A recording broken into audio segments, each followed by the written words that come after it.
Radio activity, radio activity क्या होती है भैया? इसको हिंदी में कहते हैं रेडियो सक्रियता।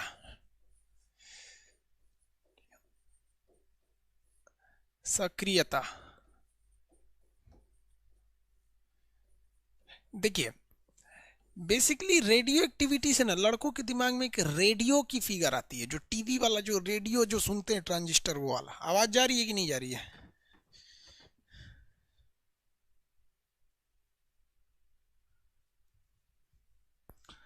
हाँ बाबू, कुछ लोग का कहना है कि सर आप कितने पब्लिकेशन पे किताबें लिखते हैं? हम दो पब्लिकेशन पे किताबें लिखते हैं, एक किरण पब्लिकेशन पे, एक आरबीडी पब्लिकेशन पे, ठीक है? दोनों लिखी हुई मेरी ही किताब है। आगे बढ़े।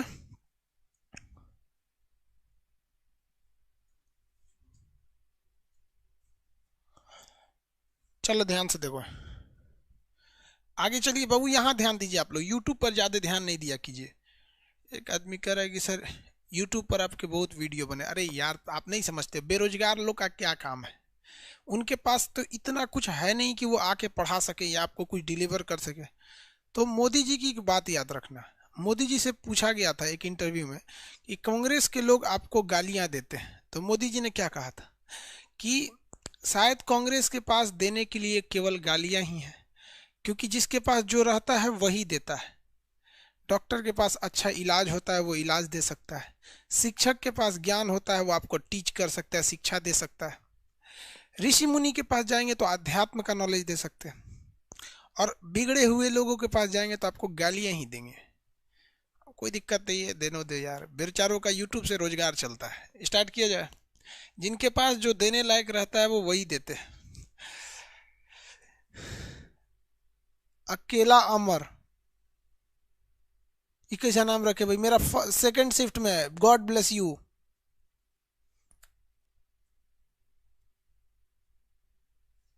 चलिए आगे आते हैं। देखिए रेडियो सक्रियता का मतलब क्या होता है, आपको फिजिक्स में पढ़ाए हैं कि रेडियो जो है ना एक वेव है। रेडियो क्या, एक वेव है, एक तरह का। ये क्या है? तरंग है। क्या है? तरंग है। तरंग वेव है एक ठो। अब आपको वेव ये दिखाई नहीं देती है। कैसे नहीं दिखाई देती है? जैसे आप कल्पना कीजिए, ये देखिए मेरी आवाज इस माइक्रोफोन में जा रही है, और इस माइक के अलावे इस तार का कनेक्शन कहीं नहीं है। देखिए, आप अगर ध्यान से देखिएगा तो इसमें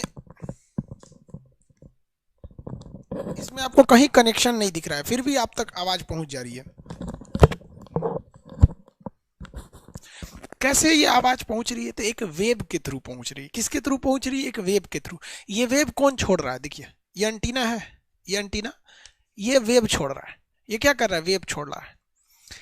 लेकिन ये वेव हमको नुकसान नहीं कर सकती है, क्योंकि ये हमें रेडियो वेव छोड़ रहे हैं, माइक्रोवेव छोड़ रहा है। यहां तक में रेडियो या माइक्रोवेव छोड़ता है। लेकिन ससुरा कुछ ऐसी चीजें होती हैं जो खतरनाक होती है। जैसे अगर कोई पदार्थ है जिसको अगर आप रख देते हैं, मान के चलिए एक पदार्थ है, और ये खतरनाक चीजों को छोड़ने लगे। क्या चलने लगे? खतरनाक चीजों को, अल्फा, बीटा, गामा। तो ऐसे ऐसे खतरनाक को छोड़ने लगे तो दिक्कत हो जाएगा। क्योंकि हम आपको फिजिक्स में पढ़ाए हैं कि भैया सबसे खतरनाक ये गामा होता है। सबसे खतरनाक क्या होता है? गामा होता है। खैर अल्फा से तो कोई दिक्कत नहीं होता है, बीटा से भी कुछ खास दिक्कत नहीं होता है, लेकिन अल्फा गामा से तो बहुत दिक्कत होने लगता है। तो एक ऐसा सोर्स, एक ऐसा मटेरियल जो नॉर्मल रेडियो तरंगे ना छोड़ के बल्कि ससुरा अल्फा, बीटा, गामा छोड़ने लगता है, ऐसे पदार्थ को, ऐसे पदार्थ को हम क्या कहते हैं? रेडियो एक्टिव पदार्थ कहते हैं। क्या कहते हैं? रेडियो एक्टिव पदार्थ। ये दिखाई नहीं देता है आपको। क्या इससे निकलने वाले वेव दिखाई दे रहे हैं? नहीं दिखाई दे सकते। वैसे रेडियो एक्टिव पदार्थ एक पदार्थ होता है, जैसे लोहा एक पदार्थ है, तांबा एक पदार्थ है, वैसे यूरेनियम एक पदार्थ है। उसमें से ससुरा अल्फा, बीटा, गामा निकलता है, आपको दिखेगा ही नहीं। तो लेकिन अगर आप उसके नजर में आ जाए ना, तो आपको भी ऐसा जगह पहुंचा जाएगा कि आप भी नहीं दिखेंगे। आप भी क्या हो जाएंगे? मर जाएंगे। किसी को दिक्कत?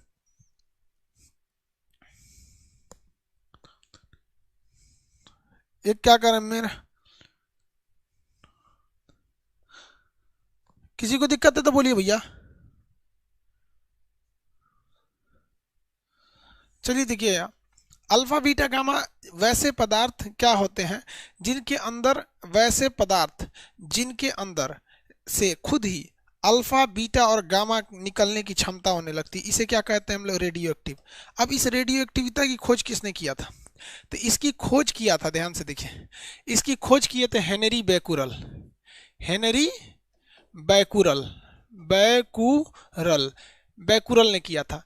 इसीलिए इन तीनों किरणों को, अल्फा बीटा और गामा को, हम बैकुरल किरण कहा जाता है, क्योंकि पहली बार इनको बैकुरल ने ही इसे रेडियो एक्टिविटी में खोजा था।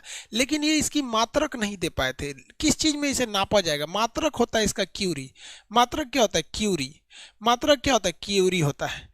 अगर कहेगा कि आर्टिफिशियल, कृत्रिम रेडियो एक्टिविटी की खोज किसने किया? कृत्रिम रेडियो एक्टिविटी की खोज किसने किया था? Irene Curie. किसने किया? आयरीन क्यूरी या Pierre Curie? Irene Curie. Irene Curie, ध्यान दीजिएगा यहाँ पर, कृत्रिम रेडियो एक्टिविटी की खोज आयरीन क्यूरी ने किया, साथ ही साथ इन्होंने मात्रक भी दे दिया था। और इसे नेचुरल रेडियो एक्टिविटी की खोज हेनरी बैकुरल ने दिया था।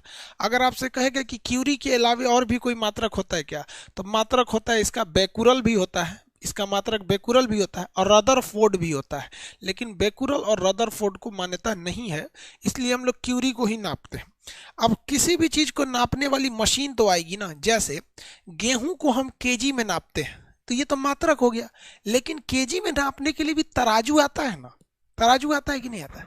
जैसे तेल को हम लोग लीटर में नापते हैं, तो लीटर में नापने के लिए उसका बर्तन आता है ना, आता है। जैसे कपड़े को हम लोग मीटर में नापते हैं, तो तराजू से थोड़ी ना मीटर में नापते हैं, उसका स्केल आता है ना। तो ये तो हम समझ गए कि मात्रक होता है, क्यूरी में नापते हैं। लेकिन मशीन क्या होता है? तो जो नापने वाला स्केल होता है यानी मशीन होता है, इसे हम लोग कहते हैं ग्यूमेर काउंटर। ग्यूमेर काउंटर, ग्यूमेर काउंटर, जीएम काउंटर, ग्यूमेर काउंटर या जीएम काउंटर के नाम से जाना जाता है। इसी डिवाइस से आप रेडियो एक्टिविटी को नाप सकते हैं कि क्या रेडियो एक्टिव है या रेडियो एक्टिविटी कितनी ज़्यादा है। किसी को कोई दिक्कत नहीं है। अब रेडियो एक्टिविटी, मान लीजिए कि मेरे पास कोई चीज़ आ गया, सपोज कीजिए कि ये एक ऐसा पदार्थ है, अब हमको पता कैसे चलेगा कि ये रेडियो एक्टिव है या नहीं है?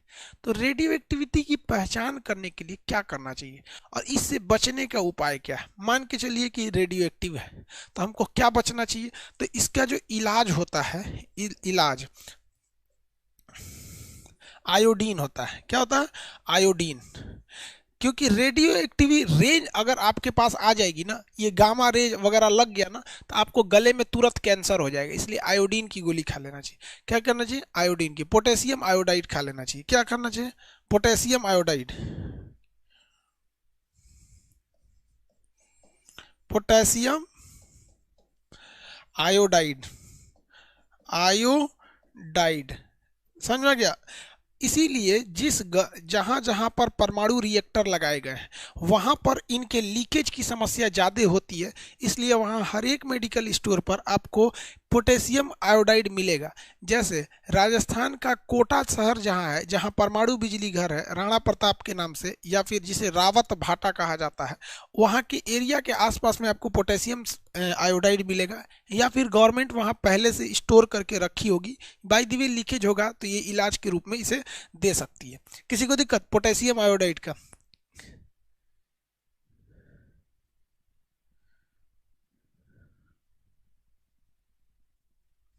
चलिए यहाँ देखिए, अभी हम उसका स्टैटिक का आपको लिंक दे देंगे। अभी मतलब अभी क्या देंगे हम, कल सैटरडे को देंगे लिंक उसका। अब यहाँ देखिए मेरी ओर ध्यान से, तो ये हो गया भैया। आप उसको स्केल जो होता है नापने का, जीमेर काउंटर वगैरह वगैरह चीजें हो गई, इसको नापने वाले चीजें। अब हम समझते हैं कि इसका कारण क्या है। रेडियो, क्यों कोई चीज रेडियो एक्टिव हो जाता है? क्या लोहा रेडियो एक्टिव है? नहीं। लेकिन यूरेनियम ससुरा रेडियो एक्टिव हो जाता है। तो रेडियो एक्टिव को, रेडियो एक्टिव का कारण, रेडियो एक्टिव का कारण क्या होता है? रेडियो एक्टिविटी का कारण क्या होता है? अब देखो भैया ध्यान से, कारण में इनमें क्या होता है? सबसे पहला कारण क्या होता है भैया? आपकी कारण होते हैं भारी नाभिक। अगर आपके नाभिक का भार ज्यादा हो जाएगा, भारी नाभिक, भारी नाभिक जो होते हैं वो अस्थायी होते हैं। क्या होते हैं? अस्थायी। अस्थाई हो जाते हैं, अस्थाई नाभिक हो जाते हैं। जब भी आपका नाभिक यानी न्यूक्लियस भारी होगा ना तो वो क्या हो जाता है, अस्थाई। अब आप बताइए बाबू कि नाभिक के अंदर क्या क्या होते हैं, प्रोटॉन और न्यूट्रॉन, इन्हीं से मिलकर बनता है नाभिक होता है। अब आप बताइए, नाभिक भारी दो वजहों से हो सकता है। अगर उसमें प्रोटॉन बढ़ गया तो भी भारी होगा, और न्यूट्रॉन बढ़ गया तो भी भारी होगा। लेकिन बात यहाँ करते हैं कि किसके वजह से ज्यादा भारी होगा, न्यूट्रॉन ज्यादा भारी होता है या प्रोटॉन ज्यादा भारी होता है, ये बताइए। न्यूट्रॉन ज्यादा भारी होता है या प्रोटॉन ज्यादा भारी होता है, आप बताइए।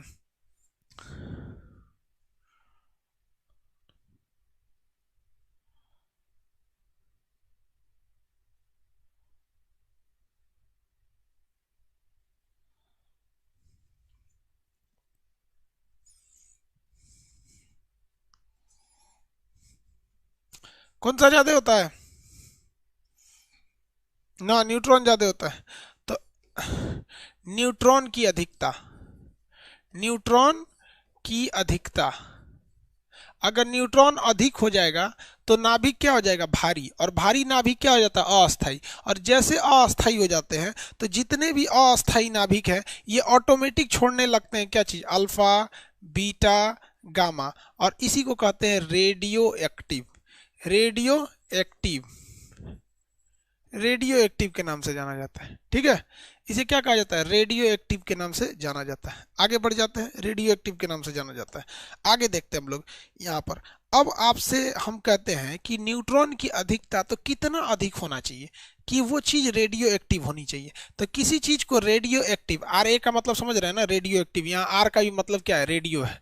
तो रेडियो एक्टिव, इतना बड़ा रेडियो तो लिखेंगे नहीं। तो रेडियो एक्टिव के लिए जरूरी है कि न्यूट्रॉन की संख्या में जब आप प्रोटॉन की संख्या से भाग देंगे, रेडियो एक्टिविटी के लिए जरूरी क्या है कि जब आप कभी भी न्यूट्रॉन की संख्या में, किसकी संख्या में, न्यूट्रॉन की संख्या में प्रोटॉन की संख्या से भाग देंगे, तो न्यूट्रॉन अगर ज्यादा है, न्यूट्रॉन अगर ज्यादा है तो इसका मतलब अंश की वैल्यू ज्यादा है, न्यूमरेटर ज्यादा है, और प्रोटॉन कम है तो डिनोमिनेटर कम है, तो वैल्यू हमेशा एक से ज्यादा आएगी। तो अगर ये वैल्यू 1.5 से ज्यादा हो गई, एक्चुअली 1.5 से क्या हो जाएगी, ज्यादा हो जाती है, तो आप समझिए कि ये चीज कंफर्म है कि वो रेडियो एक्टिव हो जाएगा।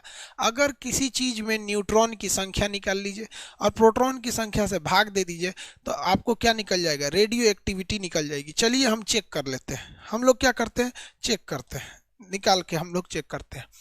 निकाला जाए हाइड्रोजन को, किसको निकाला जाए, हाइड्रोजन को। हाइड्रोजन का जो परमाणु क्रमांक होता है 1H1 होता है। तो देखिए भैया, न्यूट्रॉन बटा प्रोटॉन करके देखते हैं। न्यूट्रॉन इसमें है ही नहीं है, जीरो हो गया, बटा प्रोटॉन 1, भैया ये तो जीरो हो गया, ये तो रेडियो एक्टिव होगा ही नहीं, हाइड्रोजन रेडियो एक्टिव होगा ही नहीं। चलिए दूसरा देखते हैं। हाइड्रोजन का ही एक समस्थानिक होता है जिसका नाम है ट्राइटेरियम। क्या नाम है, ट्राइटेरियम।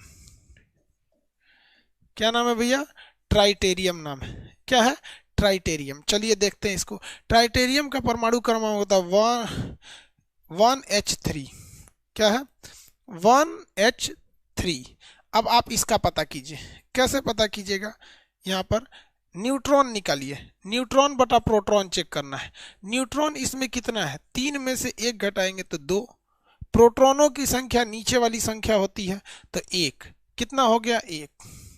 तो आप कह सकते हैं कि हाइड्रोजन जो पानी पीते हैं वो ठीक है, इसका जो बिचला भाई है, तीसरा भाई, बड़का भाई, वो ससुरा रेडियो एक्टिव है। क्या है, रेडियो एक्टिव। तो पीरियोडिक टेबल की शुरुआत होती है हाइड्रोजन से और यहीं पे मिल जाता है रेडियो एक्टिव। दुनिया का यह सबसे हल्का रेडियो एक्टिव होता है ट्राइटेरियम। दुनिया का यह सबसे हल्का रेडियो एक्टिव होता है ट्राइटेरियम।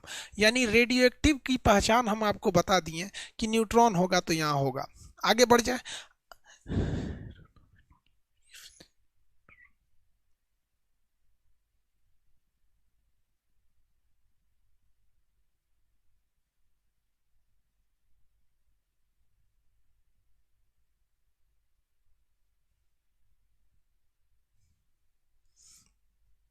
चलिए ध्यान दीजिए इधर, यहाँ देखिए ध्यान से, आगे मेरी ओर देखिए।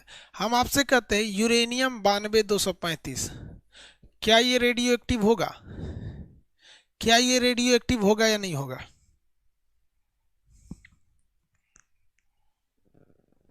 आप बताइए रेडियो एक्टिव होगा या नहीं होगा।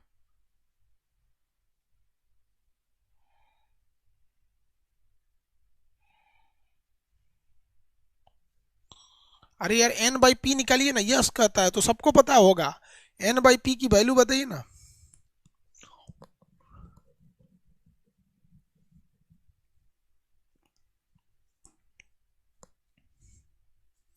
अरे बेवकूफ का नहीं होगा यार, एन बाई पी निकालो, एन बाई पी। न्यूट्रॉन कितना है इसमें से घटाइए, 143 बटा 92, 143 बटा 92 कितना हो रहा है? 143 आ रहा है। अंत काट के निकालिए तो कितना आ रहा है?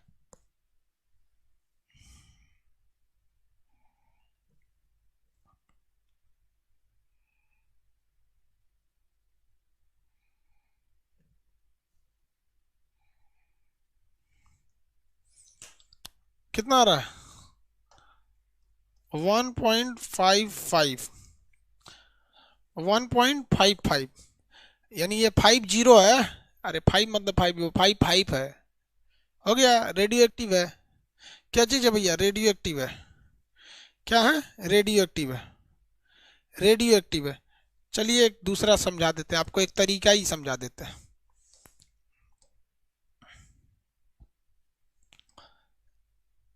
अरे भैया डाउनलोड आ जाओ। एक तरीका समझिए जो आपको काम करेगा रामबाण की तरह।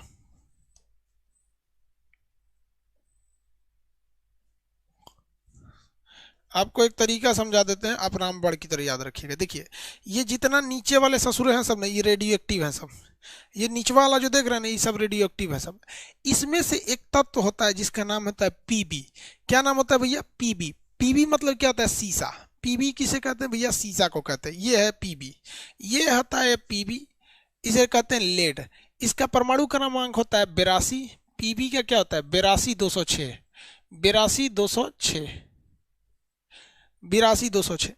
अब अगर आप पीबी के बाद जाते हैं ना, पीबी के आगे जाते हैं, तो इधर से रेडियो एक्टिव मिलना चालू हो जाते हैं सब। जब कभी भी आप पीबी यानी लेड को क्रॉस करते हैं तो यहां से आपको रेडियो एक्टिव मिलना चालू हो जाते हैं सब, क्योंकि पीबी खुद ही 82 है। कितना है? 82 है। और इसमें प्रोटॉनों की संख्या ज्यादा है।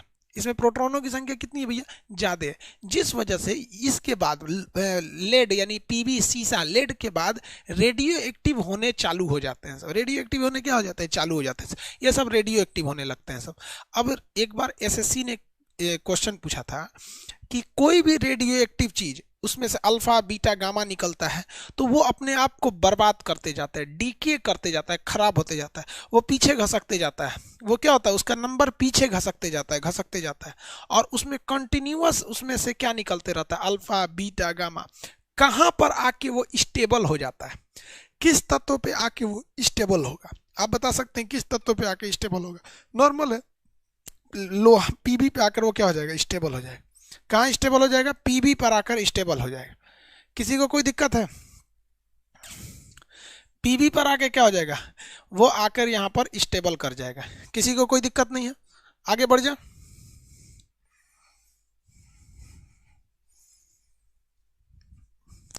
पीबी पर आकर स्टेबल हो जाएगा। तो ये चीजें याद रहेंगी आप लोग को कि भूल जाएंगे? याद रहेंगी।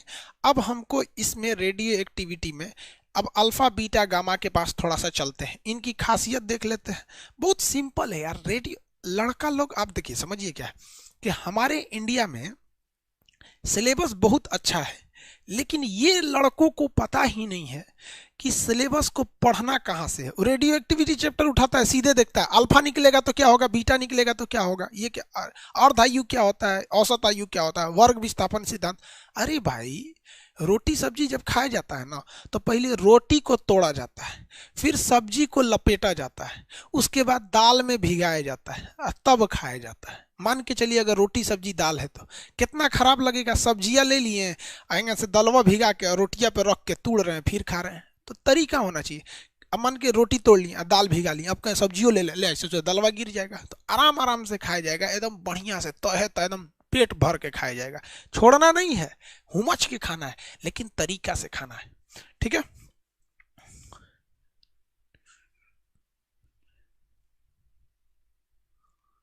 हाँ हाँ भाई, रेडियो एक्टिव आप इसको पीछे करते करते लेके आ जाएंगे, हम आपको बना देंगे। देखिए अभी अभी बीटा बना सकते हैं हम लोग, यहाँ तक लेके आ जाएंगे। अभी आप थोड़ा सा धैर्य रखिए। देखिए, अब अल्फा बीटा और गामा की कुछ विशेषता समझते हैं, क्वालिटी के हिसाब से समझते हैं अल्फा बीटा और गामा की। देखिए, एक और हम कॉलम बना देते हैं अल्फा, ये अल्फा का हो जाएगा, ये बीटा का हो जाएगा और ये गामा का हो जाएगा। अल्फा जो किरण होता है अल्फा, इसका सिंबल ये हो गया, बीटा इसका सिंबल हो गया, गामा ये इसका सिंबल हो गया। चलो देखो ध्यान से, अल्फा बीटा और गामा हो गया। सबसे पहला ध्यान से देखते हैं कि इनके ऊपर चार्ज क्या होता है, चार्ज कैसा होता है। इस पर पॉजिटिव चार्ज होता है, इस पर निगेटिव चार्ज होता है, इस पर कोई भी चार्ज नहीं होता, नो चार्ज, नो चार्ज, किसी भी तरह का चार्ज ही नहीं होता है। अगर इसी वजह से अगर आप इसे विद्युत क्षेत्र में डालेंगे, विद्युत क्षेत्र इलेक्ट्रिक फील्ड में जाएंगे, तो ये क्या होगा, डिफ्लेक्ट करेगा, विक्षेपित होगा। क्या होगा, विक्षेपित, क्योंकि पॉजिटिव चार्ज है। अगर पॉजिटिव के पास ले जाएंगे तो भागेगा, निगेटिव के पास सट जाएगा, यानी कुछ ना कुछ तो क्या होगा, डिफ्लेक्शन होगा। ये भी क्या होगा, विक्षेपित होगा। इस पे कोई असर नहीं पड़ेगा कि कोई चार्ज नहीं है। अगर आप किसी फोटोग्राफिक प्लेट को, फोटोग्राफिक प्लेट पर पहले के जमाना में जब फोटो खींचा जाता था ना, तो एक प्लेट आती थी फोटोग्राफिक प्लेट, उसको ना बड़ा सावधानी से रखना पड़ता था, वरना फोटो खराब हो जाया करते थे। बहुत मुश्किल से पहले के जमाने में फोटो खींचा जाता था, वो रील वाले कैमरा हुआ करते थे सब। तो फोटोग्राफिक प्लेट को ये क्या कर देती है, प्रभावित कर देती है, ये उसको क्या कर देती है, धुंधला कर देंगी सर। और फोटोग्राफिक प्लेट पहले जमाने में आते थे, अभी को बहुत कम जगह है जहां पे लात मार के भगा दो अल्फा को। अरे यार, अल्फा को ना आदमी है जो मार के भगा दोगे अब उसको,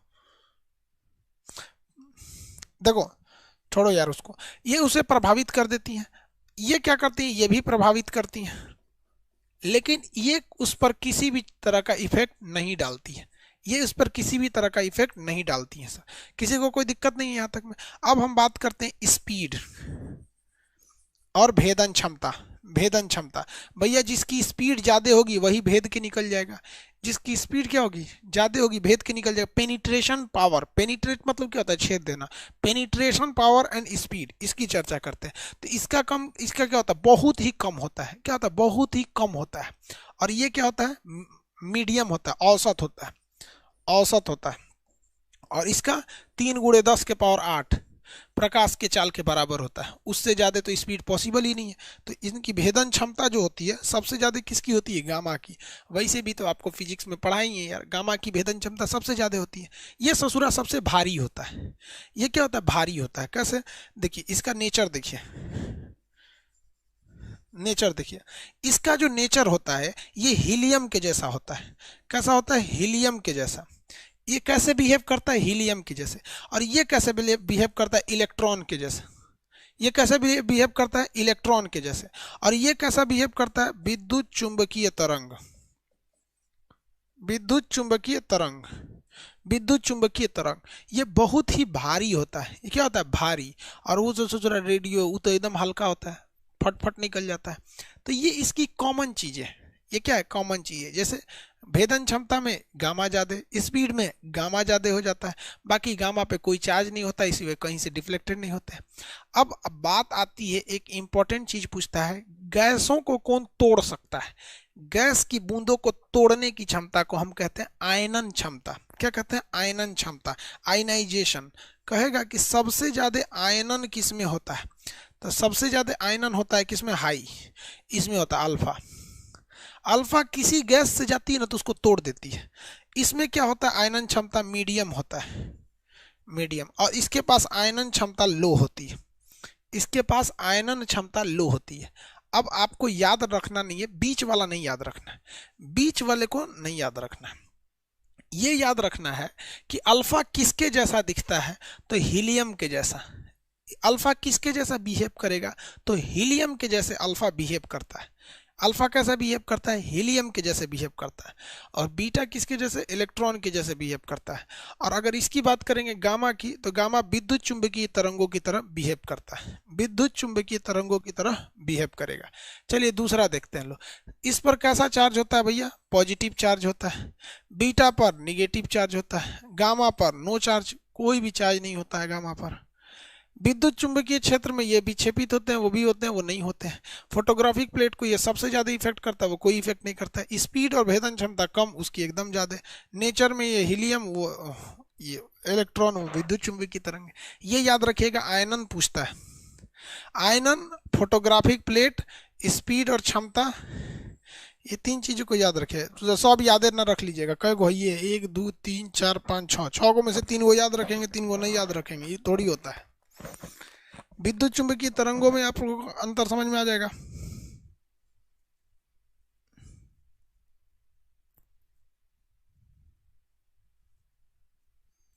नहीं समझ में आएगा, विद्युत चुंबकीय तरंगे आपको समझ में आ गए। चलिए, विद्युत चुंबकीय तरंग जब आपको समझ में आ गया, तब आगे समझते हैं हम लोग।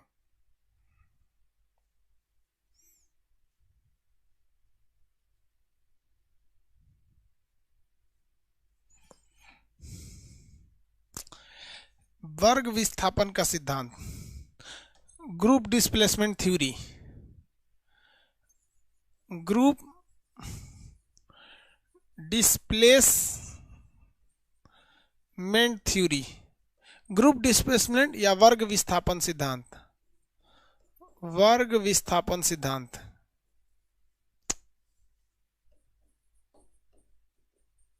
वर्ग विस्थापन सिद्धांत, ग्रुप डिस्प्लेसमेंट थ्योरी कहिए या वर्ग विस्थापन सिद्धांत कहिए। क्या होता है भैया ये सिद्धांत, वर्ग विस्थापन सिद्धांत किसे कहा जाता है? तो समझिए, इस सिद्धांत को दिया था 3 वैज्ञानिकों ने, सोडी, फैजान, रसेल। सोडी, फैजान और रसेल। रसेल, सोडी, फैजान और रसेल, 3 लोगों ने क्या दिया था, इनका सिद्धांत दिया था। सोडी, फैजान और रसेल, 3 लोगों ने इनका क्या दिया था, इस सिद्धांत को दिया था। इस सिद्धांत में क्या कहा गया है, देखिए, कहा यह गया है कि जो अल्फा कण होता है, अल्फा, ये किसके जैसे दिखता है, हीलियम के जैसे। हीलियम मतलब 2He4 की तरह दिखता है। किसकी तरह दिखता है, 2He4 की तरह दिखता है। और अगर अल्फा की बात कर, बीटा की बात करेंगे, तो ये इलेक्ट्रॉन की तरह दिखता है। कैसा दिखता है, इलेक्ट्रॉन की तरह। लेकिन ये अल्फा जब भी निकलेगा तो ये कमी लाता है और ये वृद्धि लाता है। अभी तक किसी को समझ में नहीं आया होगा, देखिए ध्यान से बात समझिए। कहता है कि जैसे मान लीजिए यूरेनियम 92 235 है, 92 235 है, तो जब कभी भी अल्फा निकलेगा, इसमें से अल्फा निकलेगा तो कमी लाएगा। कितना कमी लाएगा, तो नीचे से 2 ठो की कमी लाएगा, क्योंकि ये हीलियम के जैसा है और हीलियम का फॉर्मूला यही होता है 2He4। और ऊपर से कितने की कमी लाएगा, 4 की कमी ला देगा। तो आप बताइए ये क्या बन जाएगा। जब आप नीचे से 2 की कमी करोगे, 2 की कमी करोगे, तो 90 से ये घट के 92 से घट के 2 हो जाएगा यूरेनियम। और ऊपर से जब आप 4 की कमी करेंगे तो 231 हो जाएगा। 231 हो जाएगा कि नहीं हो जाएगा, क्या होगा, 231 हो गया कि नहीं हो गया यार, नहीं हो गया।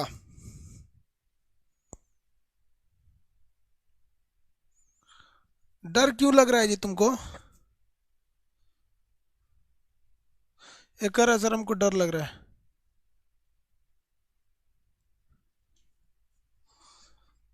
चलिए दूसरा अगर आप देखेंगे, इसी में से एक और अल्फा निकाल दिए, इसमें से एक और अल्फा निकाल के बताइए कहां जाएगा वो। एक और अल्फा निकालेंगे तो क्या होगा,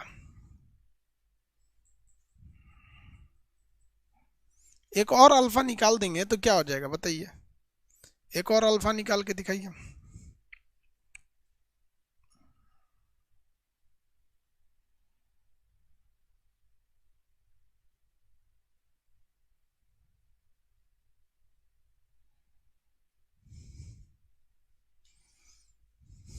चलिए नीचे से फिर से 2 ठो अब यहाँ से कमी कीजिएगा तो 88 हो जाएगा यूरेनियम, और ऊपर से 4 की कमी करिएगा तो 231 में से अब 4 कम होगा तो 227 हो जाएगा, 227 हो जाएगा। लेकिन बात यहाँ ये आती है कि सोचो नियमों का नाम वर्ग विस्थापन क्यों रख दिया गया, ग्रुप डिस्प्लेसमेंट नाम क्यों रखा गया, वर्ग विस्थापन। तो देखिए जो यूरेनियम पहले पीरियोडिक टेबल में 92 नंबर पे बैठता था, एक बार अल्फा निकला तो उसका सीट घसक के 90 चला गया, एक बार और निकला तो उसका सीट घसक के कितना चला गया, 88 चला गया। कितना चला गया, 88 चला गया। चलिए एक बार और निकलिए तो अल्फा उसमें से, एक बार और निकलिए अल्फा, एक और अल्फा निकालिए। तो अगर इसका एक और अल्फा निकालेंगे तो ये कितना हो जाएगा, 86 हो जाएगा। कितना हो जाएगा, 86, और ऊपर से 2 ठो कम करिए, 4 ठो कम करिएगा तो ऊपर से 4 से कम करेंगे तो कितना हो जाएगा, 27 में से 4 गए 23, 86 हो गया। एक काम कीजिए, एक अल्फा और कम कर दीजिए। जब आप एक और अल्फा कम करेंगे तो ये 84 हो जाएगा यूरेनियम, अब वो हो जाएगा 219, 84 219, 84 219। और अगर आप इसमें से एक और अल्फा और कम करेंगे तो कितना हो जाएगा, 82 215, 82 215, 82 215। अब मेरी ओर देखिए ध्यान से, 82 215। अब बस बस बस बस बस यहाँ देखिए, इसका नाम वर्ग विस्थापन क्यों पड़ा, इसका नाम वर्ग विस्थापन इसलिए पड़ा कि जैसे जैसे अल्फा निकल रहा है इसका इस जगह घसकते जा रहा है, इसका जगह घसकते जा रहा है। जैसे हर एक अल्फा निकलने पे कितना अंक वो पीछे जा रहा है, जरा देखिए तो, हर एक अल्फा के निकलने पर, हर एक अल्फा के निकलने पर ये 2-2 अंक पीछे जा रहा है, 92 से 90, 88, 86, 84, 82। तो हर एक अल्फा के निकलने से ये 2-2 रैंकिंग पीछे जा रही है। अब आप देखिए ये यूरेनियम 92 क्या है, यूरेनियम 92 है, कितना है, 92 है, ये 92 है। 2 अंक और पीछे करेंगे तो ये क्या हो जाएगा, 90 हो जाएगा। देखिए ये दूसरा ग्रुप होता है लेंथेनाइड, यहाँ से आया है, पीरियोडिक टेबल में बताएंगे। ये ऊपर वाला ग्रुप यहाँ का नहीं है, यहाँ से आया है लेंथेनाइड एक्टिनाइड, आगे बढ़े। ये कितना हो गया, 92 हो गया। इसके बाद अगर आप करिएगा तो ये कहाँ चला जाएगा, 88 पे चला जाता है। कहाँ चला जाएगा, 88 पर। इसके बाद जैसे हटाएंगे तो किधर चला जाता है, कहाँ है भैया, 92 के बाद 90 हो गया। अब उसके बाद चलेंगे 88, फिर कहाँ आ जाएगा 86, 86 के बाद कहाँ आएगा 84, 84 के बाद कहाँ आएगा 82। और आप बताइए क्या 82 के भी इधर जाएगा, 82 के इधर वो नहीं जाएगा। 82 के उधर क्यों नहीं जाएगा, आप बताइए 82 के उधर क्यों नहीं जाएगा। 82 के इधर क्यों नहीं जाएगा,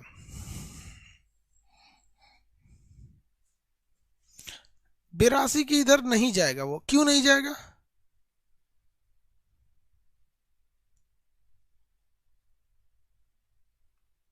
हाँ वेरी गुड, रिएक्शन रुक जाएगा अनिल प्रसाद जी, रिएक्शन रुक जाएगा, वेरी गुड। रिएक्शन इसलिए रुक जाएगा कि जैसे ये सीसा पे आएगा और सीसा पे पहुंचने के बाद, पीबी पर पहुंचने के बाद N/5 होता है, N/P होता है, वो सीसा पर जाने के बाद रुक जाता है। क्योंकि सीसा के बाद N/P जो होता है वो क्या हो जाता है, ग्रेटर देन नहीं हो पाता है, वो हो जाता है 1.5, तो उससे ग्रेटर देन नहीं हो पाता, इसलिए सीसा पर जाने पे ये रिएक्शन रुक जाता है। तो जैसे जैसे आप अल्फा निकलेंगे आपका वर्ग विस्थापित हो जाएगा, आप कहाँ आ जाएंगे, पीछे आ जाएंगे। आप क्या आ जाएंगे, पीछे आ जाएंगे। एक बात बताइए, अगर दुनिया की कोई ताकत है जो हमें पीछे ढकेल सकती है तो इसी दुनिया में कुछ ऐसी भी ताकत है जो हमें आगे ढकेल सकती है। क्या कर सकती है, आगे ढकेल सकती है। गीता में श्री कृष्ण ने क्या कहा है कि जिस समय कोई समस्या जन्म लेती है ठीक उसी क्षण उस समस्या का समाधान भी जन्म ले लेता है। अंतर बस इस बात का है कि आप कितनी जल्दी उस समाधान को ढूंढ लेते हो। जैसे 1 साल पहले कोरोना ने जन्म लिया और आज ठीक 1 साल बाद हमने कोरोना की समाधान ढूंढ लिया, लेकिन इसे ढूंढने में कितना समय लग गया, 1 साल का समय लग गया। वैज्ञानिकों को चरण स्पर्श, भैया उन्होंने खोजा, दुनिया को दुख से निकाले, ये वैज्ञानिक हमारे, तो ये चरण स्पर्श उन लोग को। तो ये चीज है कि अगर कोई चीज पीरियोडिक टेबल में उसको बर्बाद कर करके उसको पीछे ढकेल ढकेल के ला रही है, तो कोई ना कोई चीज होगी जो उसे आगे ढकेल के लाएगी। क्या करेगी? आगे ढकेल के लाएगी।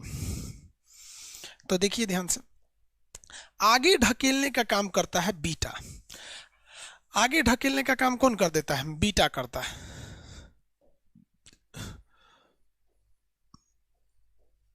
बीटा क्या करता है? ये आगे ढकेल देता है। जैसे ये ऊपर, ये किसकी तरह? बीटा किसकी तरह होता है? इलेक्ट्रॉन की तरह। जब कभी भी बीटा निकलेगा, जैसे 92,235, यूरेनियम 92,235 है ना, इससे हमको क्या निकालना है? एक ठो बीटा निकालना है। क्या करना है? एक बीटा निकाल देना है। तो देखिए नीचे वाली संख्या में ये क्या करेगा? वृद्धि करेगा। हमेशा बीटा वृद्धि करता है। याद कैसे रखेंगे? ब से बीटा, ब से वृद्धि, ब से बीटा, ब से वृद्धि। अल्फा को छोड़ दे, अल्फा कमी करता है। अब ये क्या करेगा? एक की कमी करेगा, नीचे एक जोड़ देगा, तो नीचे हो जाएगा 93,235, 93,235। ऊपर में ये कोई चेंजिंग नहीं करता है, ये ऊपर में चेंजिंग नहीं करता है, ऊपर में ये चेंजिंग नहीं करता है। तो ये 93,235, अगर आप गहराई से देखिएगा तो इसे पूरा फिर वर्ग विस्थापित कर दिया। अब की बार इसने यूरेनियम का वर्ग विस्थापित जो किया है वो आगे की ओर कर दिया है। मतलब हमारे यूरेनियम भाई साहब 92 में थे, अल्फा ससुरा इनको इधर ले जा रहा था, बीटा इनको इधर ढकेल रहा है, अल्फा इधर ढकेल रहा है। लेकिन अंतर क्या? अल्फवा ससुरा एक के बार 2 घर पीछे भेज दे रहा है, अब बीटवा 1 घर भेज रहा है। 2 घर खींच रहा है, 1 घर खींच रहा है, 2 घर खींच रहा है, 1 घर खींच रहा है। अंतर समझ में आ रहा है? क्या है अंतर? समझ में आ रहा है? चलो भैया हम आपसे सवाल पूछते हैं, इस यूरेनियम में ऐसे कौन कौन से कण कितना अल्फा और कितना बीटा निकाले कि ये घसकने के बावजूद अपने जगह पे आ जाए? इसमें से कितना अल्फा और कितना बीटा निकाल दे कि ये घसकने के बावजूद अपने जगह पे आ जाए? कितने लोग बता सकते हैं कितना अल्फा और कितना बीटा निकाल दे कि ये घसकने के बावजूद अपने स्थान पे आ जाए?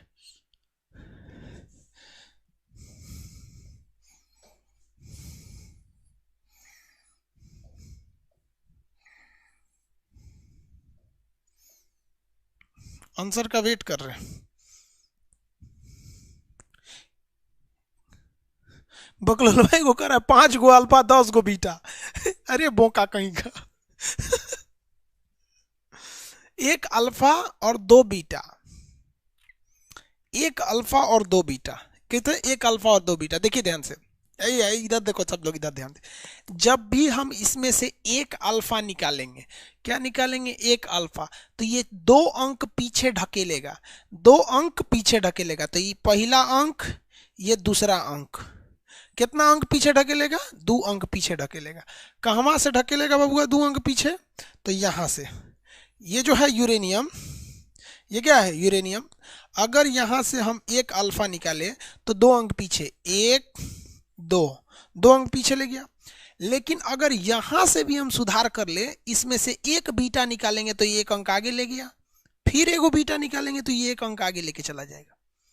यानी 1 अल्फा निकाले 2 बीटा निकाले तो वो उसी स्थान पर लौट जाएगा, वो उसी स्थान पर लौट जाएगा।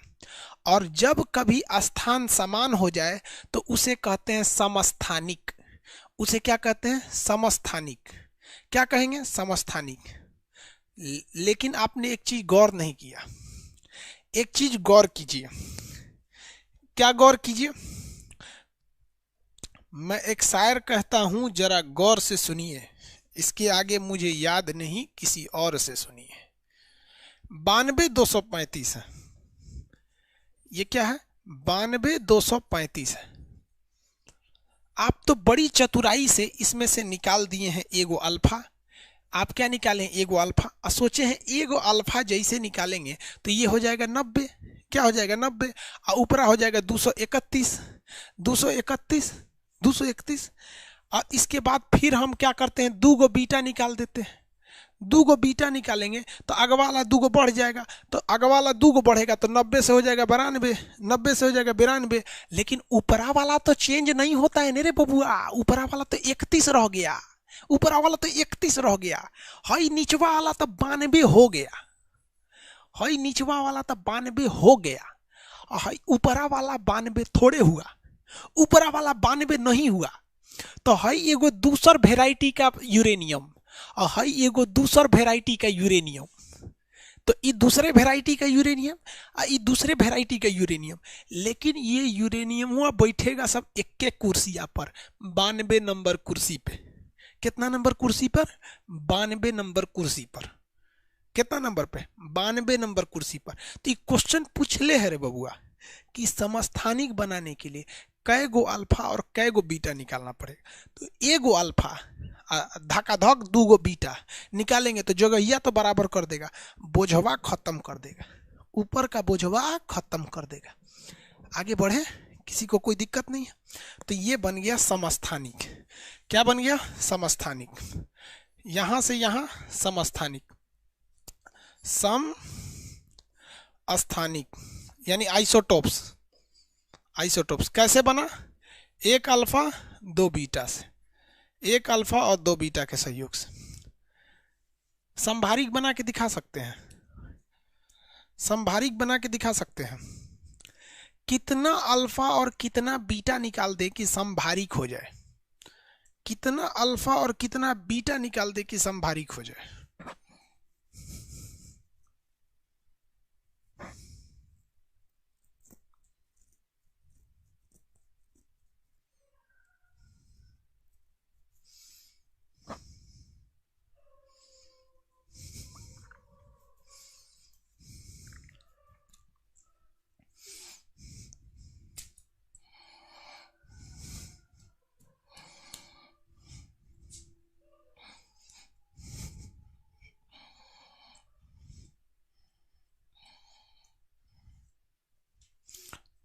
एक अल्फा करा भैया, केवल एक बीटा, ओनली एक बीटा निकालोगे, भार समान रखेगा। भार क्या रखेगा? वो तो समान रखेगा। देखो ना, भार तो वैसे भी समान रखने वाला है। जैसे ये आपका एक क्वेश्चन था, दूसरा क्वेश्चन देख लो भैया। 92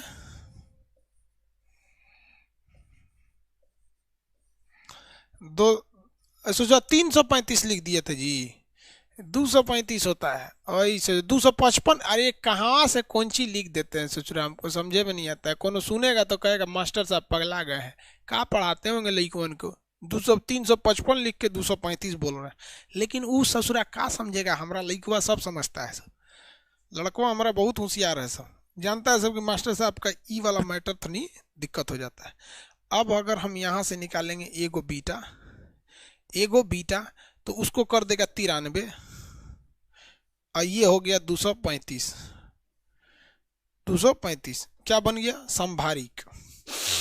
इन दोनों का भार समान है तो हो गया संभारिक। आइसोबार, संभारिक यानी आइसोबार, संभारिक यानी आइसोबार। किसी को दिक्कत? किसी को कोई दिक्कत नहीं? लेकिन दिक्कत कब शुरू होता है? आप निकाल लेंगे तो कोई दिक्कत नहीं, उस ससुरा खुद ही निकाल के कहता है बताइए कै गो अल्फा कै गो बीटा, कै गो अल्फा कै गो बीटा, उस ससुरा खुद ही निकाल देता है। इसलिए दिक्कत होता है, इसलिए क्या होता है? दिक्कत होता है।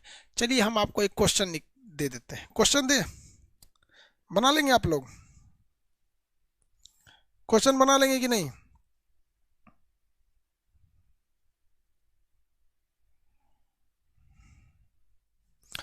देखिए क्वेश्चन देते हैं,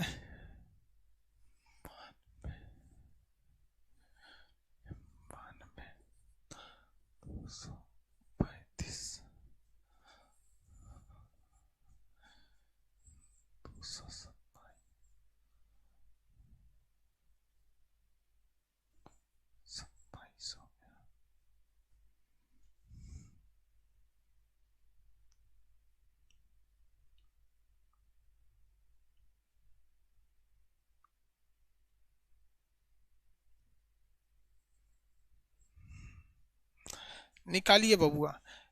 कै गो इसमें से अल्फा निकला है ये बता दीजिए, और कै गो इसमें से बीटा निकला है ये बता दीजिए। कै गो अल्फा निकला है ये बता दीजिए, और कै गो बीटा निकला है ये बता दीजिए।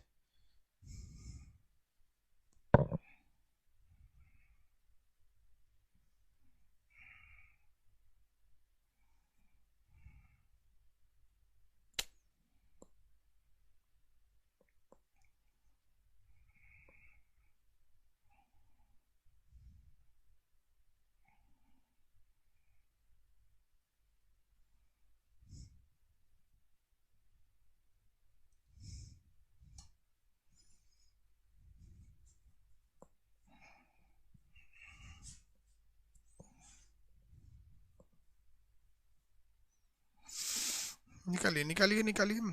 अब इसके बाद बस इसमें बच जाएगा अर्ध आयु और औसत आयु।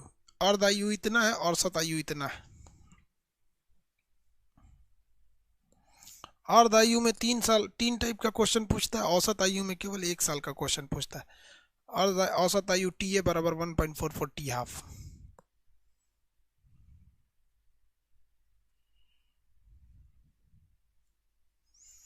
देखिए बउआ, निकालने का तरीका समझिए। यहाँ तो बहुत सिंपल था, इसलिए खटाखट आपको दिमाग लग गया। लेकिन कभी कभी दिमाग नहीं लग पाता है, लंबा दूर दे देता है तो दिमाग नहीं लगता है। तो इसके लिए याद रखिए, स्टेप 1। स्टेप 1, सबसे पहले आपको नंबर ऑफ अल्फा निकालना है। Number of alpha is equal to क्या होता है? Number of alpha is equal to भार में अंतर, भार में अंतर बटे में 4, भार में अंतर बटे में 4। तो भार में अंतर देखिए कितना है, 235 है माइनस 227 बटे में 4। बताइए कितना हो गया? 235 से 227 है ना, कितना हो गया? 8। कितना हो गया? 8 और बटे में 4, तो 8/4 बराबर 2। अल्फा कितना निकल गया? 2। अल्फा कितना निकला? 2। किसी को दिक्कत? इसके बाद और स्टेप नंबर 3 समझिए। Step number 3, 2, step 2, step 2, draw the equation, draw the equation मतलब आपको समीकरण लिख देना है। यहां क्या था पहले? पहले क्या था? 92,235, 92,235 क्या था भैया? यहां पर 92,235 था। अब आपने कितना अल्फा निकाला है? 2। तो यहाँ इक्वेशन बना के लिखिए कि इसमें से 2 ठो अल्फा निकला है। जब 2 अल्फा निकलेगा तो ऊपर वाले में कमी होगा 8, कितने का? 8 का। तो यहाँ हो जाएगा 227, और नीचे वाले में कमी कितना का हो जाएगा? 4 का कमी होगा। कितने की कमी होगी? 4 की कमी हो जाएगी। तो 92 में से 4 जाएगा तो कितना हो जाएगा? 88। क्या हो जाएगा? 88। स्टेप नंबर 2 में 88। लेकिन यहां देखिएगा, यहां कितना दिया है? 91 दिया है, जबकि क्वेश्चन में कितना दे रखा है? इसके एक स्टेप आगे का क्वेश्चन क्या देखा है? 91, 227। आपको पता है कि बीटा निकलने से ऊपर में कोई फर्क नहीं पड़ता है। इसका मतलब यहां भी 27, यहां भी 27, यानी यहां और यहां में केवल बीटा निकला है। तो बीटा कैसे पता चलेगा? 88 में कई गो जोड़ ले होगा तो 91 होगा। तो 88 में 3 गो जोड़ ले होगा तो 91 होगा। तो 3 गो बीटा 2 गो अल्फा, 3 गो बीटा 2 गो अल्फा, 4 गो अल्फा 3 गो बीटा कैसे निकाल दिया? हाँ भैया मेरा ही है। अनुपम कुमार क्वेश्चन कर रहा है सर, एक आपका किरण पब्लिकेशन का बुक आप ही का है। हाँ बाबू आप ही का।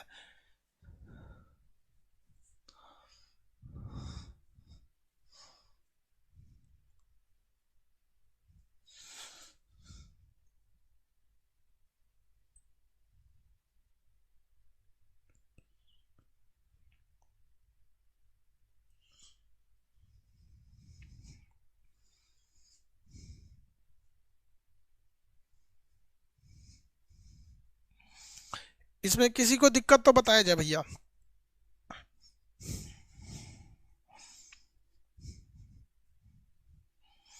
इसमें किसी को दिक्कत तो बताया जाए।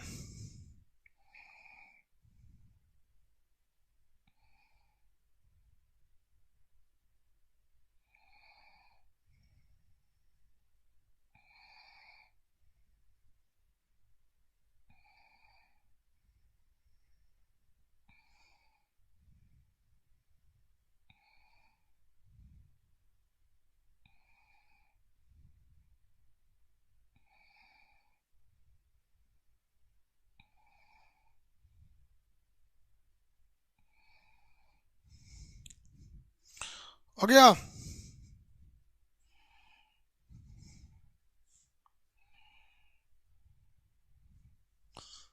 निकाल सकते हैं कि नहीं निकाल सकते हैं? निकाल सकते हो यार, अब तो कोई दिक्कत नहीं है। वर्ग विस्थापन का नियम सोडी, फैजान एवं रसेल ने लिया। वर्ग विस्थापन का सिद्धांत किसने लिया था? सोडी, फैजान एवं रसेल ने। वर्ग विस्थापन का सिद्धांत किसने दिया था? सोडी, फैजान एवं रसेल। सोडी, फैजान एवं रसेल ने किसका सिद्धांत दिया था? वर्ग विस्थापन का सिद्धांत दिया। इस सिद्धांत के तहत उन्होंने क्या कहा था कि जब कभी भी एक अल्फा निकलेगा तो 2 अंक पीछे जाएगा, एक बीटा निकलेगा तो 1 अंक आगे जाएगा, इससे वर्ग विस्थापित हो जाता है, इसलिए इसे वर्ग विस्थापन ग्रुप डिस्प्लेसमेंट थ्योरी के नाम से जानते हैं। लेकिन इसमें कहा गया था कि यह विस्थापन अधिकतम हो सकता है, तो सीसा तक, सीसा के बाद जाके वो अस्थायी यानी स्टेबल हो जाता है, ये खत्म हो गया। अगर आपको संभारिक बनाना है, भार समान करना है, तो कितना भी अल्फा निकाल दीजिए, कितना भी बीटा निकालिए, एगो मन है तो एगो निकालिए, 2 गो निकालिए, 3 गो निकालिए, क्योंकि बीटा देखिए 1 निकले या 3 निकले कभी भी भार नहीं चेंज होता है। बीटा अगर 1 निकले या 3 निकले भार चेंज नहीं होता है। और अगर आपको संभारिक बनाना है तो 1 अल्फा निकाल के 2 बीटा निकाल दीजिए, क्या बन जाएगा? संभारिक बन जाएगा। किसी को कोई दिक्कत नहीं है? आगे बढ़ जाते हैं, आगे बढ़ जाए। अब हम लोग देखते हैं अर्धायु, हाफ लाइफ।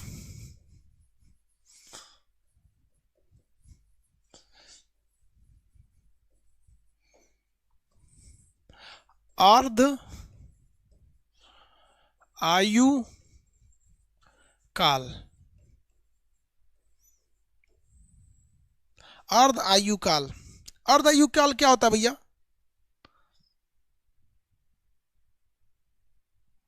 अर्ध आयु काल क्या होता है?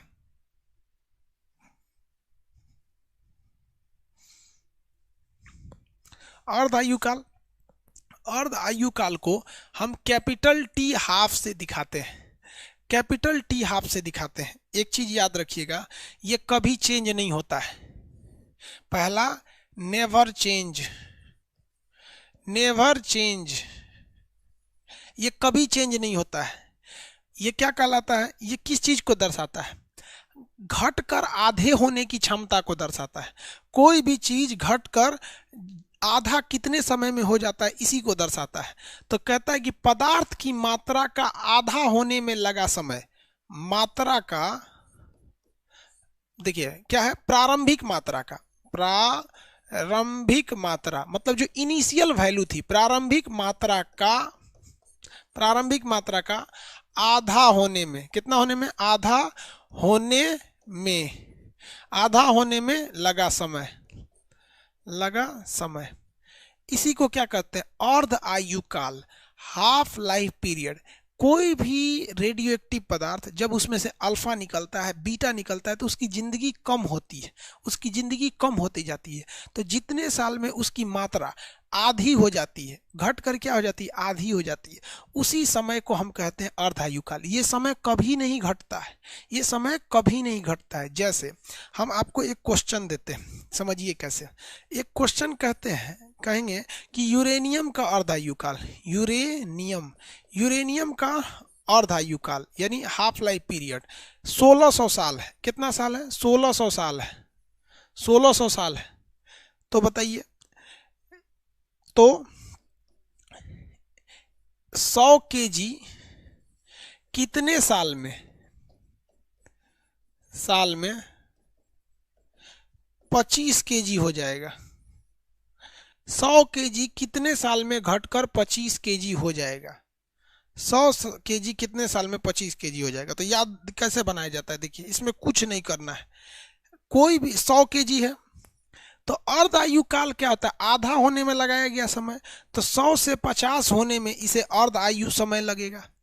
फिर 50 से अगला 25 आधा होने में यानी 25 होने में फिर अर्धायु लगेगा। पूछ कितना रहा था? 25 है तो इतने छोड़ देंगे। कितना समय लगा? तो 2 गो अर्धायु काल, एगो अर्धायु काल में हिया से आधा हुआ और अगला अर्धायु काल में हिया से आधा हो गया। तो टोटल कितना अर्धायु काल? 2 अर्धायु काल लगा। कितना अर्धायु काल लगा? 2 अर्धायु काल लगा। एक अर्धायु काल की वैल्यू 1600 साल है, तो 2 अर्धायु काल की वैल्यू 3200 साल हो जाएगी। कितने साल में? 3200 साल। ये याद रखिएगा, कभी भी अर्धायु चेंज नहीं होगा। और ये एक के बार में नहीं कम करता है, स्टेप बाय स्टेप कम करते जाता है। क्या करता है? स्टेप बाय स्टेप कम करते जाता है। समझ में आ गया? 3200 साल लग जाएंगे। कितने साल लग जाएंगे भैया? 3200 साल लग जाएंगे। चलिए एक क्वेश्चन बनाइए, क्वेश्चन बनाइए। एक रेडियो एक्टिव कोई पदार्थ है, कोई भी रेडियो एक्टिव है, क्योंकि ये सब खतरनाक वाला काम कौन करता है? रेडियो एक्टिव करते हैं। तो कोई रेडियो एक्टिव मैटर यानी कोई रेडियो एक्टिव पदार्थ है जिसका अर्ध आयु यानी लाइफ, हाफ लाइफ पीरियड, जिसका अर्ध आयु, हाफ लाइफ पीरियड 4 साल है। कितने ईयर्स है? 4 साल है। इसे अपने प्रारंभिक मात्रा का, प्रारंभिक मात्रा का 1/4 होने में, 25% होने में, मान के चलिए 25% होने में कितना समय लगेगा? कितना समय लगेगा?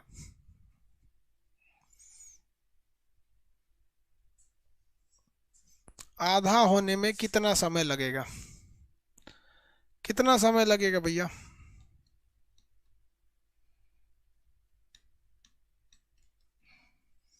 इसे अपनी प्रारंभिक मात्रा का आधा होने में कितना समय लगेगा?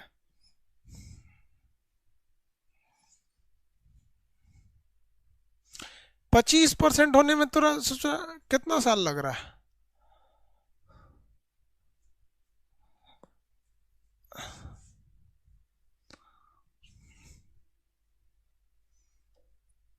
देखिए कितना है भैया शुरुआती मात्रा?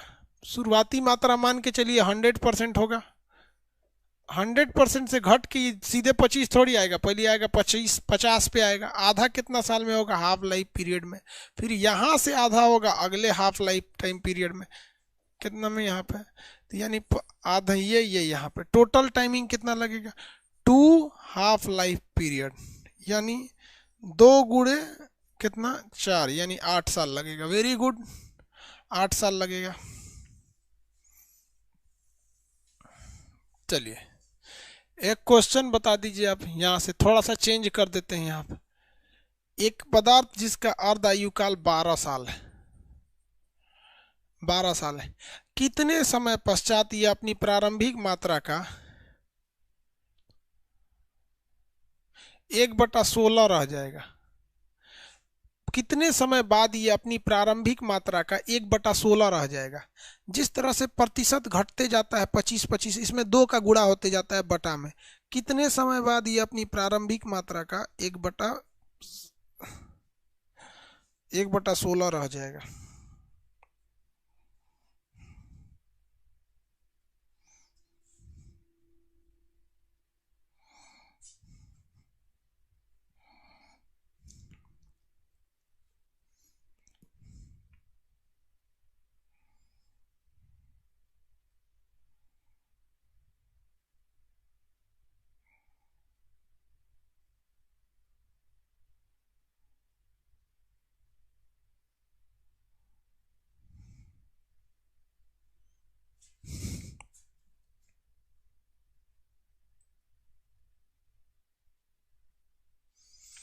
अयोध्या में बुक नहीं मिल रहा है भाई, भगवान श्री राम के उन्हीं उन्हीं के गांव बुक नहीं मिल रहा है।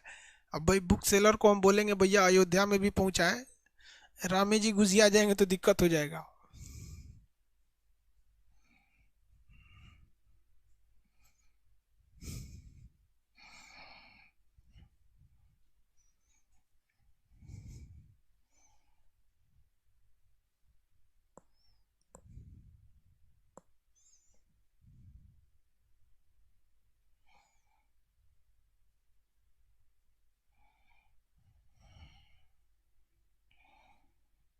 देखिए पहले तो सबसे पहले इसकी मात्रा, जब देखिए ध्यान से, जब कभी भी टोटल नंबर की बात करता है, टोटल वैल्यू कितनी? Total value. तो टोटल वैल्यू 2 तरह से होती है। एक होती है प्रतिशत में, कितना में? प्रतिशत में। तो जब भी प्रतिशत में टोटल वैल्यू की बात करते हैं तो होता है 100%। लेकिन जब कभी भी बटा वाला संख्या होता है, बटा को क्या कहते हैं? बटा, बट्टा, या इसी को कहते हैं भाग, या इसी को कहते हैं भिन्न। इसको क्या कहते हैं? भिन्न। जब कभी भी भिन्न की बात करें तो भिन्न में टोटल वैल्यू 1 होती है। भिन्न में टोटल वैल्यू 1 होती है, समझ में गया ना? भिन्न में टोटल वैल्यू 1 होती है, लेकिन प्रतिशत में टोटल वैल्यू कितनी होती है? 100। तो यहाँ टोटल वैल्यू कितनी होगी? 1। ये आपको कक्षा 6 में पढ़ाया गया होगा, 6 में। तो यहाँ भिन्न दिया गया है, यानी भाग में दिया गया है, डिवाइडेशन में, तो इसके टोटल वैल्यू 1 होगी।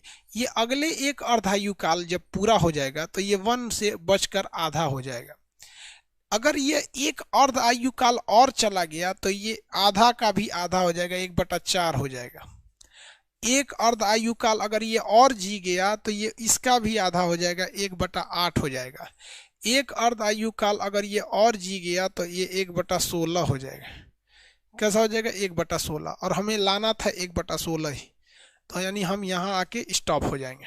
हम यहाँ आके स्टॉप हो गए। चलिए, यहाँ आकर ये हो गया स्टॉप। टोटल अर्धायु गिनिए, 1 2 3 4। टोटल कितने अर्धायु काल हो गए? 4। तो 4 हाफ लाइफ पीरियड आंसर। लेकिन भाई कभी कभी एग्जाम में ना ये हाफ लाइफ पीरियड नहीं देता है, लेकिन यहाँ तो दे रखा है भैया 12 साल। तो 12 चौको 48 साल। 48 साल इसका आंसर होगा। इसका आंसर कितना साल हो जाएगा? 48 साल। किसी को दिक्कत तो बोलिए।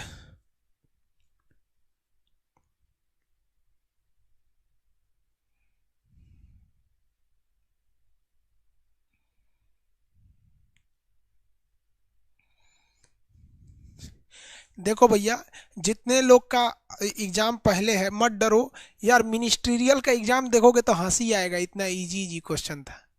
मिनिस्ट्रियल का जो एग्जाम था इतना इजी इजी क्वेश्चन था कि देख के हंसोगे।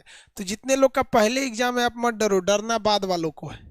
डरना किनको है? बाद वालों को, क्योंकि आसान आसान क्वेश्चन शुरू में खत्म हो जाएगा, बाद में ससुरा सबको समस्या आएगी।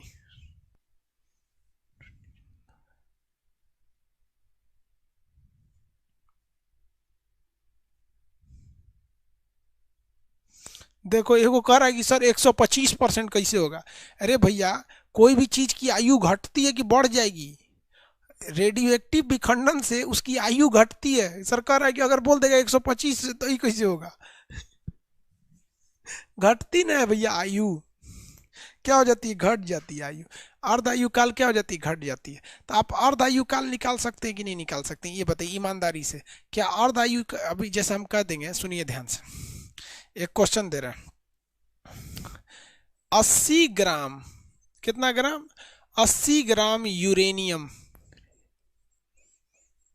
80 ग्राम यूरेनियम का अर्ध आयु, अर्ध आयु हाफ लाइफ पीरियड, अर्ध आयु यानी टी हाफ, अगर ये है आपका 1600 साल, 1600 साल है, तो अगर ये 1600 साल है तो 40 ग्राम यूरेनियम का अर्धायु काल क्या होगा?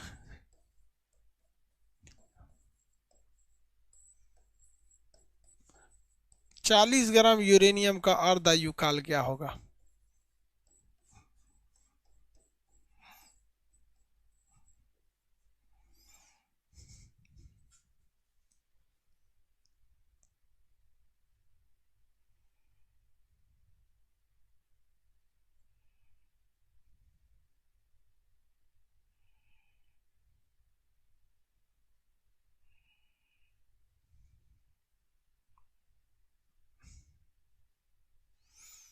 कितना होगा भैया?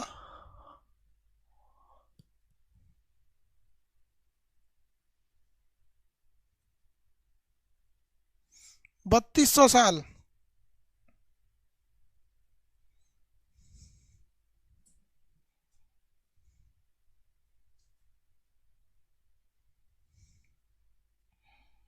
बत्तीस सौ साल, चलो भैया 3200 साल मान के। अरे घोंचू, या हम क्या लिखे हैं? क्या लिखे हैं? हाफ लाइफ पीरियड यानी टी हाफ नेवर चेंज, वो कभी नहीं बदलता है। अरे गधा, अर्धायु काल कभी नहीं बदलता है। ये जो 1600 साल है यहाँ, ये कभी चेंज नहीं होगा।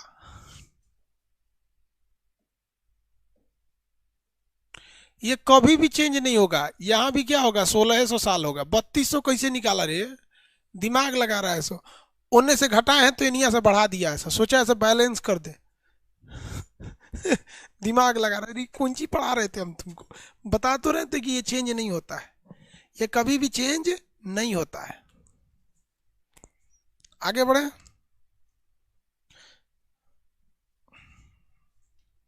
ये चेंज नहीं करते हैं सब। आप हाफ लाइफ पीरियड किसी भी चीज का निकाल सकते हैं ना। आपको एक अर्ध आयु काल दिएगा, कहेगा इतना से इतना होने में कितना टाइम लगेगा, इतना से इतना होने में कितना टाइम लगेगा। ये क्वेश्चन देते हैं, कितने लोग बना लेंगे, देखते हैं।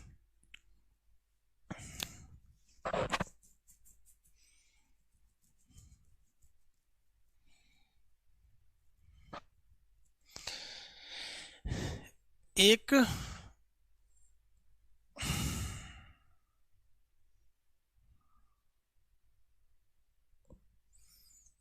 पदार्थ का हाफ लाइफ पीरियड 2 वर्ष है, 2 वर्ष है।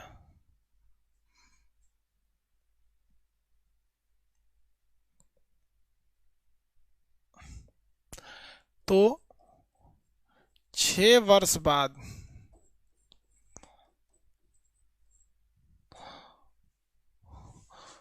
उसका कितना भाग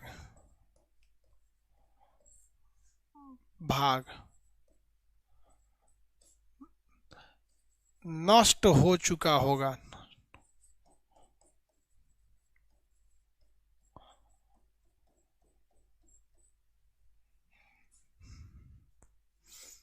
नष्ट हो चुका होगा या खर्च हो चुका होगा, जो बताइए। इसको बना दीजिए, हम समझेंगे, आप समझ गए।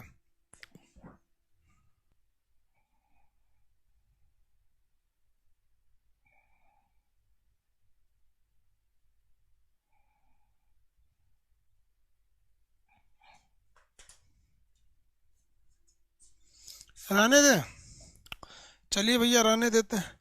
पहले इसको तो बना ले। देखिए, अर्ध आयु की 6 साल के बाद कह रहा है कितनी मात्रा नष्ट हो चुकी होगी। तो मान के चलिए टोटल वैल्यू 1 थी, तो भैया अर्ध आयु काल कितना है, 2 साल है। तो इसको 6 साल होने में कितनी अर्ध आयु काल लगेगी, 2 बार। पहला 2 साल बाद ये आधा होगा, अगला 2 साल बाद ये 1/4 होगा, उसके अगला 2 साल बाद ये 1/6 होगा। 6 साल हो गए सबकी, नहीं हो गए, 6 साल बाद हो गया यहाँ पे। तो ये जो मात्रा है, ये मात्रा है शेष मात्रा, ये बचा हुआ है। ये क्या हुआ है, बचा हुआ है। लेकिन कह रहा है कि नष्ट कितना हो गया। तो भैया था हेतना, बचल हेतना है। हम आपसे कहते हैं 10 रुपया था, 6 रुपया बचा है, कितना रुपया खर्चा हुआ। तो पहिलका में से इसको घटा दीजिए, आंसर आ जाएगा 4। तो नष्ट मात्रा यानी खर्च हुई मात्रा पूछेगा, खर्च मात्रा। तो 1 में से 1/6 घटाइएगा, 1 में से 1/6। 6 साल बाद पूछ रहा है ना, ऐसे चुरा 1/8 होगा ना, 1/8 होगा। हम लिख दिए वो 1/6, वो गलत लिख दिए थे हम, 1/8। तो 8 एकम में 8, 8 में से एक गया, 8 में से 1 गया, 7/8। 7/8 मात्रा उसकी नष्ट हो गई है, बच गई है। ये एग्जामुआ में लड़कवा हुए मार के चलाता है 1/8। अब बहुत लड़का को देख रहे थे कि 1/8, 1/8। अरे भैया ये तो बची हुई मात्रा है। और पूछ हो रहा है कि जो नष्ट हो गया, जो इस स्टेप के दौरान जो बर्बाद होते आया है, कितना बर्बाद हुआ, 1/8। आप इसको एक और तरह से बना सकते हो, आप इसको परसेंटेज में बनाएंगे तो ज़्यादा अच्छा लगता है। मान के चलिए कि शुरुआत में 100% था, अगले 2 साल बाद, 2 साल अर्ध आयु काल है, तो हर 2-2 साल के स्टेप पे लेके चलेंगे, 50% बचेगा। अगला 2 साल बाद अगला 2 साल बाद ये 50 का कितना बचेगा, 25% बच जाएगा। अगला 2 साल बाद ये 12.5% बच जाएगा, 12.5% बच जाएगा।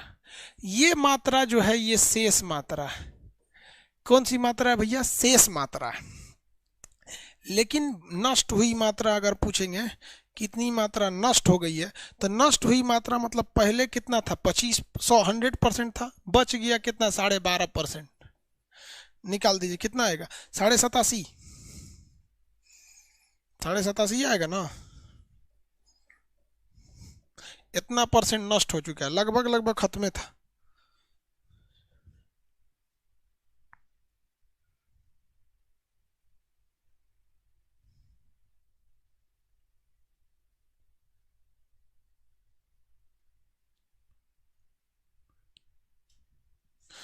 आगे बढ़े,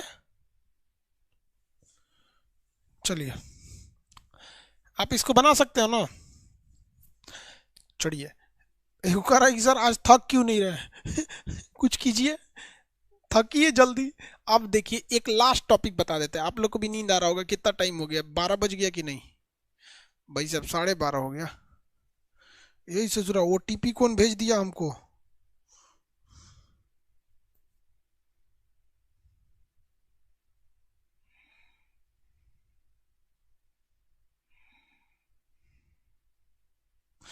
सोच रहा हमारा ईमेलवा हैक करेगा सबका।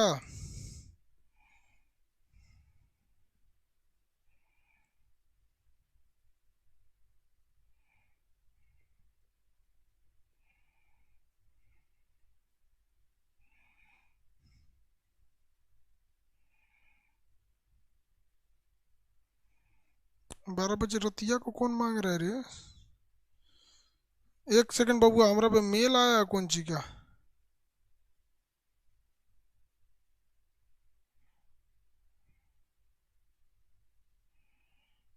सोच रहा है को ना करेगा सब रे।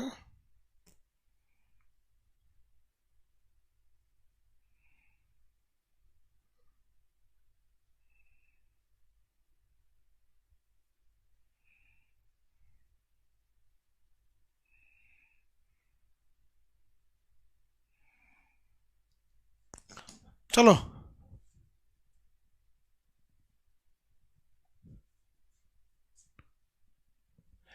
एक होता है आपका औसत आयु।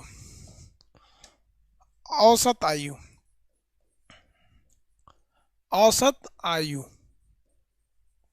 इसको कहते हैं एवरेज लाइफ। औसत आयु को क्या कहते हैं? Average life. औसत आयु को टीए से दिखाते हैं। किससे दिखाते हैं? टीए से दिखाते हैं। इसको कुछ नहीं याद रखना है, ये अर्ध आयु का 1.5 गुना होता है। ये अर्ध आयु का क्या होता है? 1.5 गुना होता है, यानी 1.44 इंटू टी हाफ।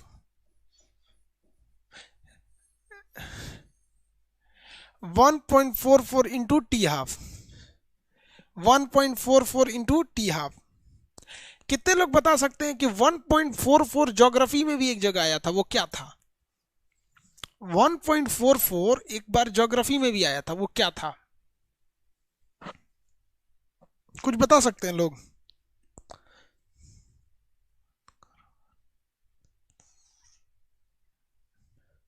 चंद्रशेखर सीमा, वेरी गुड। चंद्रशेखर सीमा ज्योग्राफी में भी था, चंद्रशेखर सीमा। ये याद रखिएगा। ये आपका अगर फॉर्मूला भूला ना तो आपसे एक क्वेश्चन आराम से छूट जाएगा। वो सिंपल देगा क्वेश्चन, इतना मजा आता है इस क्वेश्चन को बनाने में, नहीं यार कोई मेहनत ही नहीं होता है। कहेगा कि किसी, क्वेश्चन कहेगा किसी रेडियो एक्टिव, किसी रेडियो एक्टिव पदार्थ का अर्ध आयु, हाफ लाइफ पीरियड, अर्ध आयु 200 साल है, तो उसका औसत आयु क्या होगा? औसत आयु क्या होगा? अब आप बताओ यार, ये हलवा वाला क्वेश्चन छोड़ के आएगा तो कितना अफसोस लगेगा। अगर हलवा वाला क्वेश्चन छोड़ के आ गया तो कितना अफसोस लगेगा। अगर आपने हलवा वाला क्वेश्चन छोड़ दिया तो कितना अफसोस लगेगा।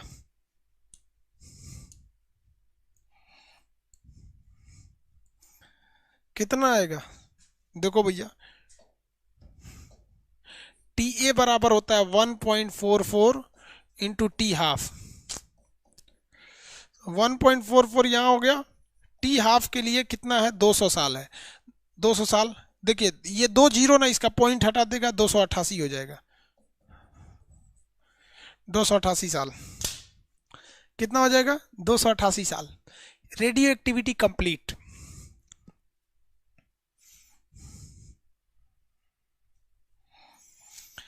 रेडियो एक्टिविटी चैप्टर कंप्लीट हो गया। अब आपके मटेरियल में होगा, आप इसे बनाएंगे। लो,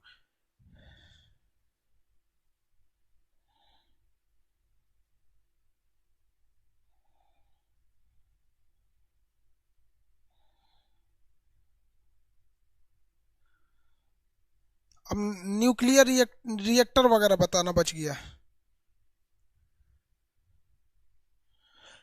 न्यूक्लियर रिएक्टर बच गया, परमाणु बम, हाइड्रोजन बम, न्यूक्लियर बम, ये सब बच गया। ठीक है,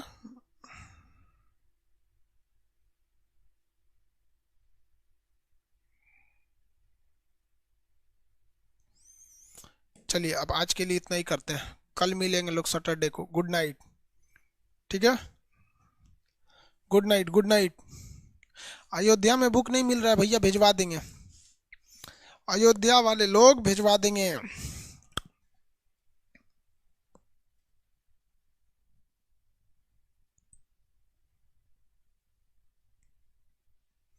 विश्वकर्मा जी, आप मेरे सपने में भी पढ़ाते हैं, बढ़िया है भाई।